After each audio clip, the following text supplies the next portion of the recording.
Welcome back guys. Ito yung ano natin. Miniature natin pala na ulo ni Venom. Ayan. Ayan.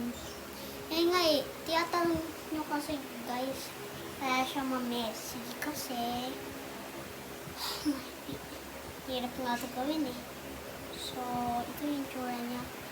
Ayan. Pwede mo siya ilagay dito. Ayan o. Ito yung tentacles ni Venom. Saan ba yun? Ayun pala. Uy, tuloy. Check natin yung lumabas.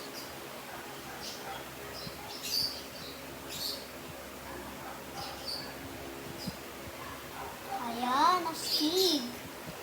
Ayan o. Bye-bye guys. Patapos na yung channel.